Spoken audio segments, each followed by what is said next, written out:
Good morning to one and all. Today in this class we are going to discuss about the simple interest. మనము ఒకరికి అప్పుగా ఇచ్చినప్పుడు మనకి తిరిగి interest అనేది రావటం జరుగుతుంది. అది రెండు రకాలుగా ఇంట్రెస్ట్ని క్యాలిక్యులేట్ చేస్తారు. ఒకటి సింపుల్ ఇంట్రెస్ట్, మరి ఒకటి కాంపౌండ్ ఇంట్రెస్ట్. మనం ఇచ్చిన ఏదైతే అమౌంట్ ఉంటుందో దాన్ని ప్రిన్సిపల్ అంటారు. ఏదైతే మనము మనీని అప్పుగా ఇచ్చామో దాన్ని ప్రిన్సిపల్ అంటారు. ఆ అమౌంట్కి మనకి ఎవ్రీ ఇయర్ మనకి సర్టెన్ అమౌంట్ ఇంట్రెస్ట్గా వస్తుంది. అది ఎవ్రీ ఇయర్ ఈక్వల్గా వస్తుంది సింపుల్ ఇంట్రెస్ట్లో. అలా కాకుండా కాంపౌండ్ ఇంట్రెస్ట్లో మనం ఇచ్చిన ప్రిన్సిపల్కి అమౌంట్ మనకి ఇంట్రెస్ట్ వస్తుంది. మనకి లాస్ట్ ఇయర్ వచ్చిన ఇంట్రెస్ట్ కూడా మళ్ళీ ఇంట్రెస్ట్ రావటం జరుగుతుంది. ఇది కాంపౌండ్ ఇంట్రెస్ట్. సో ఇక్కడ సింపుల్ ఇంట్రెస్ట్ ఎలా ఐడెంటిఫై చేయాలి అంటే దీంట్లో కొన్ని టర్మ్స్ ఉంటాయి. ఆ టర్మ్స్ ముందుగా మనం తెలుసుకోవాలి. పి అంటే ప్రిన్సిపల్, టీ అంటే టైం పీరియడ్, ఎన్ని సంవత్సరాలు అతనికి అప్పుగా ఇవ్వటం జరిగింది, ఆర్ అంటే రేట్ ఆఫ్ ఇంట్రెస్ట్, ఏ రేట్ ఆఫ్ ఇంట్రెస్ట్లో అతనికి అప్పుగా ఇవ్వటం జరిగింది. ఇంట్రెస్ట్ని కావాలి అంటే మనకి ఈ మూడు వాల్యూస్ తెలిసి ఉండాలి. Interest is equal to simple interest is equal to P principal into time duration into rate of interest divided by 100, PTR by 100 చేస్తే మనకి సింపుల్ ఇంట్రెస్ట్ అనేది క్యాలిక్యులేట్ చేయటం జరుగుతుంది. అమౌంట్ అంటే ప్రిన్సిపల్ ప్లస్ ఇంట్రెస్ట్. మనం ఎంత అమౌంట్ అయితే మనము అప్పుగా ఇచ్చామో అది నెక్స్ట్ దానికి వచ్చిన ఇంట్రెస్ట్ రెండు కలిస్తే అమౌంట్ అని అంటారు. A is equal to principal plus interest, simple interest. మనం ఇచ్చిన అప్పు మరియు మనకి వచ్చిన వడ్డీ రెండు కలిస్తే దాన్ని అమౌంట్ అంటారు. Amount A is equal to principal plus interest. ఇప్పుడు మనం చిన్న ఎగ్జాంపుల్ తీసుకొని ఒక ప్రాబ్లమ్ని సాల్వ్ చేస్తాం. 4,000 రూపాయలని అప్పుగా తీసుకొని 12% వడ్డీ రేటుతో 2 సంవత్సరాల కాలంలో ఎంత వడ్డీ చెల్లించవలను అని క్వశ్చన్ అడిగారు. So 4,000 rupees given. సో మనం ప్రిన్సిపల్ ఎంత పే చేసాము అంటే 4,000 రూపాయలు, 4,000 రూపీస్ ఇచ్చాము. ఇక్కడ రేట్ ఆఫ్ ఇంట్రెస్ట్ ఎంత అంటే పర్ యానమ్ 12% పర్ యానము. ఈ రేట్ ఆఫ్ ఇంట్రెస్ట్ ఎప్పుడన్నా సరే పర్ యానమే ఉంటుంది. నెక్స్ట్ 2 ఇయర్స్ డ్యూరేషన్ ఎంత అంటే 2 ఇయర్స్. అంటే మనకు కావాల్సిన ఇంట్రెస్ట్ కనుక్కోవాలంటే మనకి ప్రిన్సిపల్ కావాలి, టైం కావాలి మరియు రేట్ ఆఫ్ ఇంట్రెస్ట్ కావాలి. ఈ ప్రాబ్లంలో మనకి డైరెక్ట్గా అన్ని వాల్యూస్ ఇచ్చేసారు. Principal is equal to 4,000, rate of interest is equal to 12% per annum మరియు డ్యూరేషన్ వచ్చేసి 2 ఇయర్స్. సో మనం ఆ వాల్యూస్ ఆ ఫార్ములాలో సబ్స్టిట్యూట్ చేసుకొని సాల్వ్ చేస్తే మనకు ఆన్సర్ వచ్చేస్తుంది. Simple interest is equal to PTR by 100. 4,000 into 2 into 12 divided by 100 solve చేసుకుంటే మనకి 960 రూపీస్ అన్నది ఇంట్రెస్ట్గా రావటం జరుగుతుంది.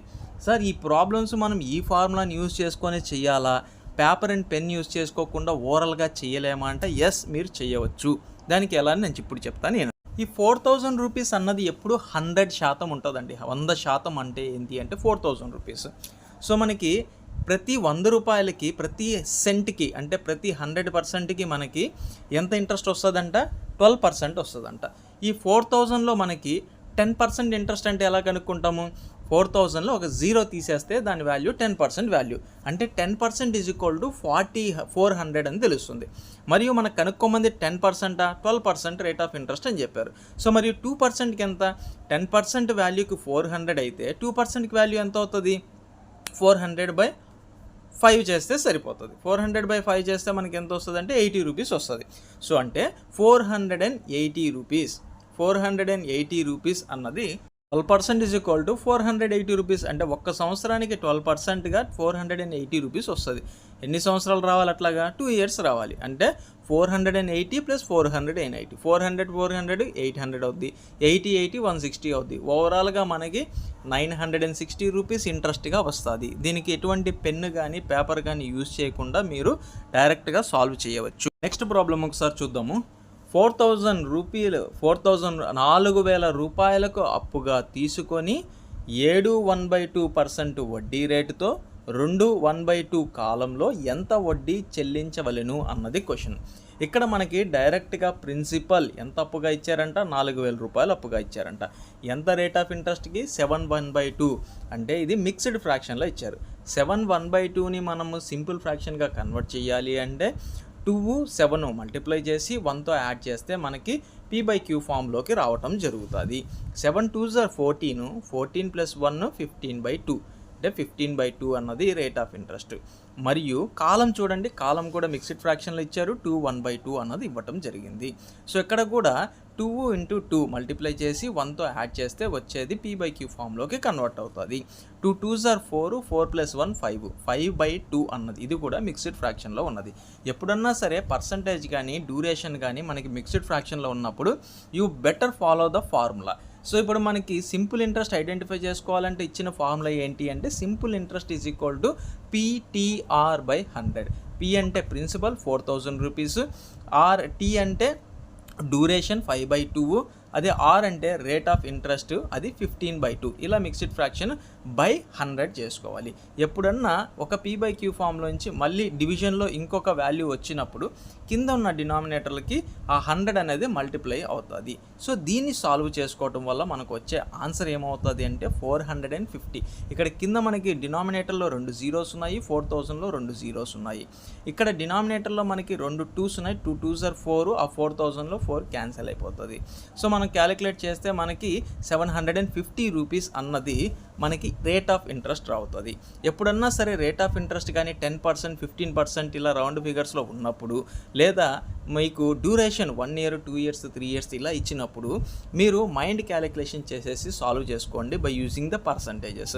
అలా కాకుండా మిక్స్డ్ ఫ్రాక్షన్స్ ఇచ్చినప్పుడు మటుకు మీరు formula base PTR/100, principal into time into rate of interest by 100 ఫార్ములాని ఆ వాల్యూస్ సబ్స్టిట్యూట్ చేసుకొని దాన్ని సాల్వ్ చేస్తే మీకు ఆన్సర్ అనేది రావటం జరుగుతుంది. క్యాలిక్యులేషన్ ఫాస్ట్గా చేయాలి అనుకున్న వాళ్ళు మీరు డైలీ టేబుల్స్ కానీ, స్క్వైర్స్ కానీ, క్యూబ్స్ కానీ బాగా ప్రాక్టీస్ చేయటం వల్ల మీరు క్యాలిక్యులేషన్స్ ఫాస్ట్గా చేయగలుగుతారు. ఒకసారి ఈ ప్రాబ్లం చూద్దాము. 8,000 రూపాయలను అప్పుగా తీసుకొని 10% వడ్డీ రేటుతో 9 నెలల కాలంలో ఎంత వడ్డీ చెల్లించవలను? ఇక్కడ మనకి ప్రిన్సిపల్ 8,000 రూపీస్ అని ఇచ్చారు, rate of interest per annum మనకి 10% అని ఇవ్వటం జరిగింది. కానీ ఇక్కడ ఇచ్చిన ట్విస్ట్ అలా ఏంది అంటే మనకి డ్యూరేషన్ అన్నది 1 year అని ఇవ్వకుండా 9 months అని ఇచ్చారు. సో 9 months అని ఇచ్చారు. సింపుల్గా 9 monthsని మనం మనకి ఇయర్లోకి కన్వర్ట్ చేసుకోవాలంటే 1 yearకి 12 months ఉంటాయి కాబట్టి 9/12 వేసుకుంటే మనకి వచ్చే వాల్యూ అది ఉంటుంది. సో దీన్ని మనం ఫార్ములా బేస్ కాకుండా ఫార్ములా బేస్ చేయాలి అనుకుంటే మీరు PTR/100లో సబ్స్టిట్యూట్ చేసుకోండి. 8,000 × 100 × 9/12 డివైడెడ్ బై 100 వేసుకుంటే మనకి 600 అనే వాల్యూ వస్తుంది. కానీ ఇదే ప్రాబ్లమ్ని మనం పెన్ అండ్ పేపర్ యూస్ చేయకుండా ఓరల్గా చేస్తే ఏ విధంగా ఉంటుందో నేను ఒకసారి చెప్తాను. 10% అంటే 8,000లో 10% అంటే ఒక 0 తీసేస్తే సరిపోద్ది. 8,000లో 10% అంటే 800 రూపీస్. ఈ 800 రూపీస్ రేట్ ఆఫ్ ఇంట్రెస్ట్ ఎప్పుడు? సంవత్సరానికి 800 రూపీస్, పర్ ఇయర్ 800 రూపీస్. కానీ ఇక్కడ మనల్ని అడిగింది ఏంటి? 12 monthsకి అడగలేదు, మనల్ని అడిగింది ఏంటి? 9 monthsకి అడిగాడు. 12 monthsకి మనకి 800 రూపీస్ అయితే మనకి 3 monthsకి ఎన్ని అవుతుందో క్యాలిక్యులేట్ చేసుకోండి. 3 months ఏంది? బై 4 చేసుకుంటే 3 months వస్తుంది. 3 months అంటే 200 రూపీస్ వస్తుంది. సో మనకు క్వశ్చన్లో అడిగింది 9 monthsకి అన్నారు. 9 monthsలో ఎన్ని 3 months ఉంటాయి? 3 months ఉంటాయి. అంటే 200 × 3, 200 × 3 చేస్తే మనకి 600 అనేది వస్తుంది. ఈ విధంగా మనం ఓవరాల్గా క్యాలిక్యులేట్ చేసుకోవచ్చు. ఒక్కసారి ఈ ప్రాబ్లం చూడండి. 2 సంవత్సరాల కాలంలో 8% వడ్డీ రేటుతో 640 రూపాయలు వడ్డీ చెల్లించను. అయినా అసలు ఎంత? ఎప్పుడన్నా గుర్తుపెట్టుకోండి, అసలు అనేది మనకి 100% ఉంటుంది.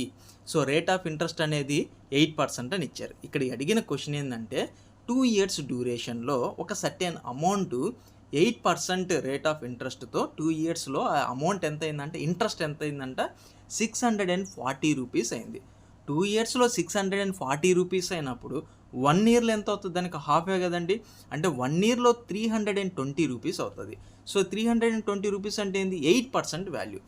8% వాల్యూ 320 రూపీస్ అయినప్పుడు మనకి 100% వాల్యూ ఎంతో కనుక్కుంటే సరిపోద్ది.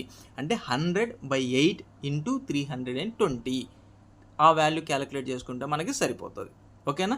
సో అలా క్యాలిక్యులేట్ చేసుకుంటే మనకు వచ్చే ఆన్సర్ ఏంటి అంటే 4000 అని వస్తుంది. ఇది ఓరల్ బేస్డ్. అలా కాకుండా ఫార్ములా బేస్ చేసుకుంటే ఇంట్రెస్ట్ I = PTR/100. P అంటే ఏంటి? ప్రిన్సిపల్ ఇచ్చారా, ఇవ్వలేదు, ఇంటూ Pని Pగానే పెట్టేసుకోండి. డ్యూరేషన్ ఎంత? 2 years, 2 వేసుకోండి. Rate of interest per annum ఎంత? 8%. P ఇంటూ 2 ఇంటూ 8/100 ఇది దేనికి వాల్యూ ఇంట్రెస్ట్కి ఈక్వల్ అవుతుంది, అంటే 640కి ఈక్వల్ అవుతుంది. దీన్ని మనం సాల్వ్ చేసుకుంటే right hand side left hand side ఉన్న వాటిని మనం క్యాన్సిలేషన్ చేసుకుంటే మనకు వచ్చే ఆన్సర్ ఏమవుతుందంటే P is equal to 4000 rupees అని వస్తుంది. సో ఇది ఫార్ములా బేస్ చేస్తారా లేకపోతే ఓరల్గా వితౌట్ పెన్ అండ్ పేపర్ చేస్తారా అన్నది మీకు ఇష్టము. భయంగా గుర్తుపెట్టుకోవాల్సింది ఏంటంటే మీరు ఇచ్చిన ప్రిన్సిపల్ ఎప్పుడన్నా సరే 100% ఉంటుంది. ఈ రేట్ ఆఫ్ ఇంట్రెస్ట్ 8% అన్నది 8% value, we know the 8% value, then we have to find out the 100% value. 100% value ని మనం ఫైండ్ అవుట్ చేయాలి. సో ఇది 2 years కాబట్టి మనకి 8% అనేది 2 yearsకి 640 అయింది, 1 yearకి అయితే 320 అయింది. 8% ఈజ్ ఈక్వల్ టు 320 అయితే 100% ఈజ్ ఈక్వల్ టు మనకు సాల్వ్ చేయటం తెలుసు. మనకి తెలియని వాల్యూ పైన వేసుకోవాలి, తెలిసిన వాల్యూని కింద వేసుకోవాలి, ఇంటూ వాటి వాల్యూ వేసుకుంటే మనం సింప్లిఫై చేస్తే మనకి ఆన్సర్ అనేది రావటం జరుగుతుంది. సో ఇక్కడ ఓవరాల్గా అతను ఇచ్చిన ప్రిన్సిపల్ ఎంత అంటే 4000 రూపీస్ ఇచ్చారు. ఈ క్వశ్చన్ ఒకసారి అబ్జర్వ్ చేయండి. ఇందాక ప్రీవియస్ క్వశ్చన్ ఏదైతే చెప్పుకున్నామో దానికి చాలా సిమిలర్గా ఉంటుంది. 4000 రూపాయలను అప్పుగా తీసుకొని 2 సంవత్సరాల కాలంలో ఎంత వడ్డీ రేటుతో 720 రూపాయలు వడ్డీ చెల్లించాలి. అంటే ఇక్కడ మనకి ఏం చేశారంటే 4000 రూపీస్ని ఒక పర్సన్కి అప్పుగా ఇచ్చారు. అంటే 4000 అనేది ప్రిన్సిపల్. ఎన్ని సంవత్సరాలకి? 2 yearsకి ఇచ్చారు. 2 years అన్నది డ్యూరేషన్. వడ్డీ రేట్ ఎంతో మనకి తెలియదు. సర్టెన్ వడ్డీ రేటుతో మనకి వచ్చిన ఇంట్రెస్ట్ ఎంత అంటే 720 రూపీస్. ఇప్పుడు దీన్ని పేపర్ అండ్ పెన్ లేకుండా సింప్లిఫై చేసుకుందాము. 4000 రూపీస్ ఎప్పుడు 100% అవుతుంది. 4000 100% అయినప్పుడు మనకి 2 yearsకి 2 yearsకి 720 అయితే 1 yearకి ఎంత అవుతుంది? దాంట్లో హాఫ్ అవుతుంది. 700లో హాఫ్ ఎంత? 350. 20లో హాఫ్ ఎంత? 10, అంటే 360 రూపీస్. 4000 100% అయితే 360 రూపీస్ ఎంత పర్సంటేజ్ వస్తుందో క్యాలిక్యులేట్ చేయండి. దీని ఆన్సర్ మీరు సాల్వ్ చేసి నాకు కమెంట్లో చెప్పండి. నెక్స్ట్ క్వశ్చన్ ఒకసారి చూద్దాము. 3000 రూపాయలను అప్పుగా తీసుకొని 12% వడ్డీ రేటుతో 1080 రూపాయలు వడ్డీ చెల్లించను, అయినా కాలం ఎంత అని అడిగారు. సో ఇక్కడ సింపుల్ క్వశ్చన్ అండి. ఇది కూడా జస్ట్ ఓరల్గా సాల్వ్ చేసేవచ్చు. 3000 రూపీస్ అప్పుగా ఇచ్చారు, అంటే ద ప్రిన్సిపల్ ఈజ్ 3000 రూపీస్. ఎంత rate of interest? 12% rate of interest per annum. Next అతనికి వచ్చిన ఇంట్రెస్ట్ ఎంత? 1080 అంటే 1080 రూపీస్ అన్నది ఇంట్రెస్ట్గా రావటం జరిగింది.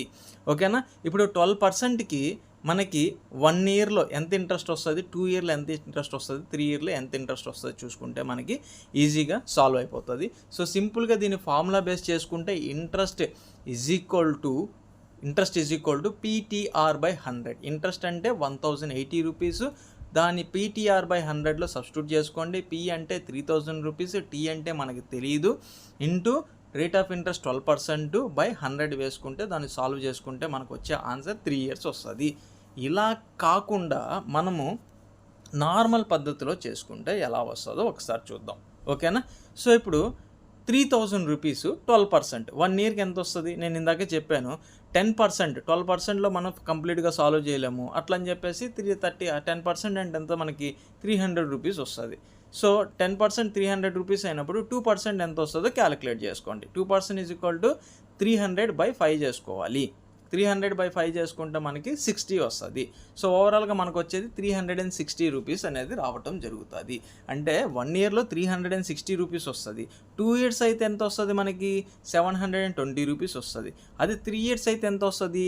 1080 రూపీస్ అవుతుంది. సో ఇక్కడ మనకు వచ్చిన ఆన్సర్ 1080 రూపీస్ ఇంట్రెస్ట్ వస్తుంది కాబట్టి 3 years అనేది కరెక్ట్ ఆన్సరు. సో అదేవిధంగా మీరు నెక్స్ట్ 13th ప్రాబ్లమ్ని అదేవిధంగా మీరు సాల్వ్ చేయడానికి ట్రై చేయండి. ఆల్రెడీ దానికి ఎక్స్ప్లెనేషన్ ఉంది, దాన్ని చూసి మీరు సాల్వ్ చేయడానికి ట్రై చేయండి.